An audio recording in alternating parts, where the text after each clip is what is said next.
What's up, guys? Today I'll be reviewing Boruto episode 23, Bonds Come in All Shapes. This episode was amazing. Like, what a way to end an arc. I actually forgot some things that happened because, I haven't read this arc in a long time. So, like, when that plot twist happened, where all the little shins killed the big shins, I was actually surprised. I was like, what? Huh? So there are lots of things that I want to talk about in this episode. So the first thing was Shin versus Sarada in the beginning. That was greatness with all the taijutsu. And then seeing Naruto, even seeing Naruto use his shadow clone jutsus against the little Shins was great. And then Sarada like breaks through all of them, and she's like, "I'm going to rescue my mom. Sorry, Lord Seven." I thought that part was cool too. And then Sasuke uses his Susanoo to stop Shin and cuts one of his legs off in the process. I was like, what? That was crazy. That part actually didn't happen in the manga though. Sasuke just crushed all his bones. But I like how the anime like just took off a leg. Like, you know what? We're just taking off his leg. Forget his bones.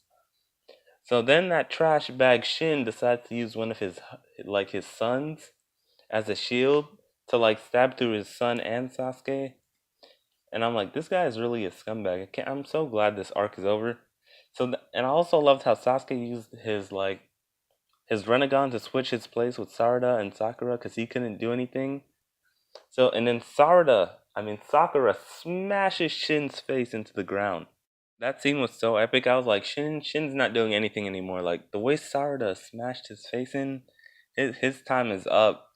So then the plot twist happened when the clones all decide to stab Shin, and I'm pretty sure I read the manga completely, but I've completely forgot about that part. Like I said before, this is probably one of the most ironic parts of the entire like arc, I guess, because it kind of had to do with Sarada and her relationship with her dad, and then Shin, he doesn't really treat his like kids like anything. He uses them as like backup organs and stuff, and so it's Shin's own fault because of what he taught the other Shins that he ended up dying in the end. He's like, I'm the original, but they're like, you're just like garbage now, so we don't even need you.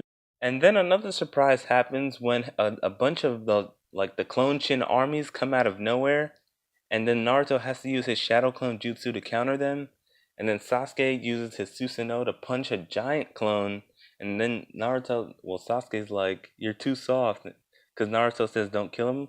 That's basically been their line. Like that's like they said this line at least 3 times throughout the episode. Now Sasuke attempts to kill someone, then Naruto's like, "Don't kill him," and then Sasuke's like, "You're too soft." This has happened like 7 times. But then anyways, moving on. Then that small one-eyed thing, I still don't have a name for it. He comes out of nowhere and tries to kidnap Sakura and Sarada, but then Sarada jumps in with her Sharingan because Sasuke's like Sarada, and then she's like, "I already know," and then she punches it and smashes it into the ground. Like all these punches today are savage. If there's 3 people I don't want to get punched by in from Naruto, it's Lady Tsunade, who taught Sakura, and Sarada. Like I don't want to get punched by anybody. Give me anybody else.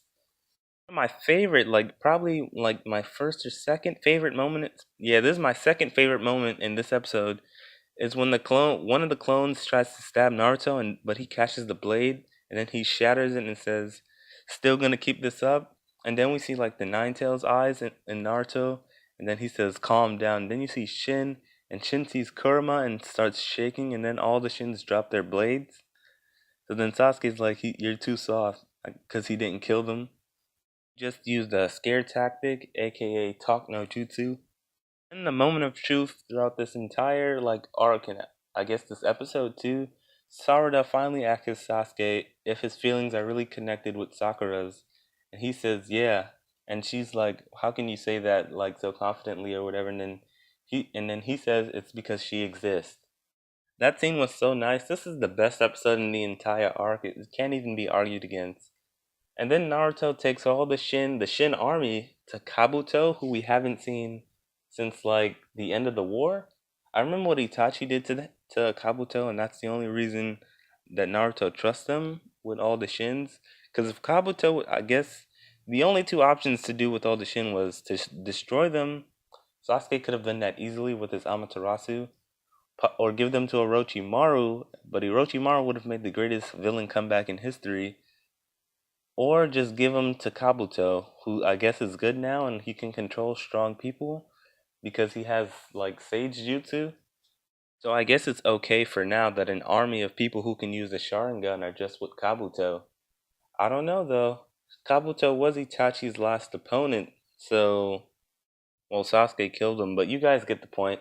And then we get back to the village and Chocho sees Choji and she's like, "Who's that cool guy?" And I just thought that was funny. And then she realizes that it's actually her dad and says that she wants to learn the secret Akimichi clan technique.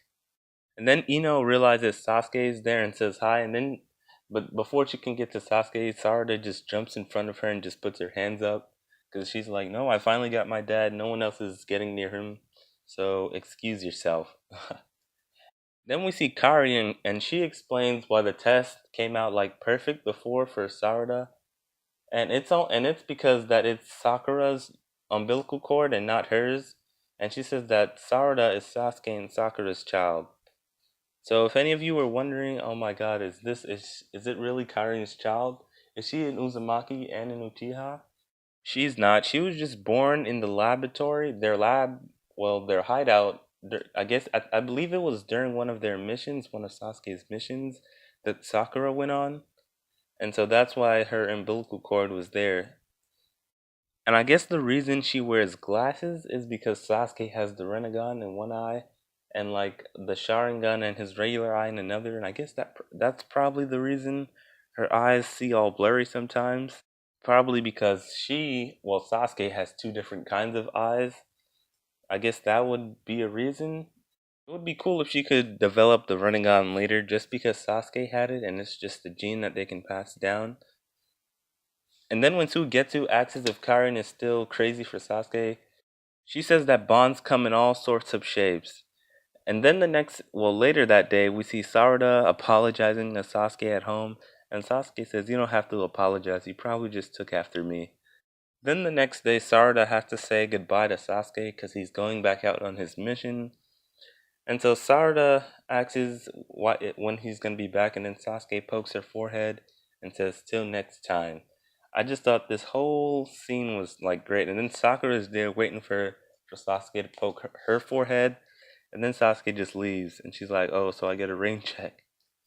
And then Sarada says that she's decided that her goal is to become Hokage. And that is thanks to Boruto letting her take the lunch to Naruto.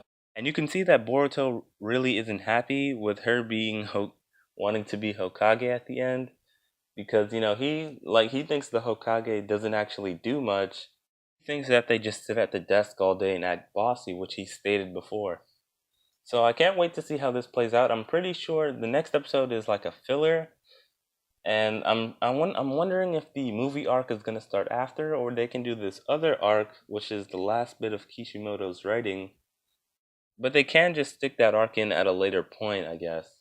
So if I had to rank this arc on a scale of 1 to 10, I'd give it a 9 out of 10. It was a great arc, without a doubt. It's the best one in Boruto so far.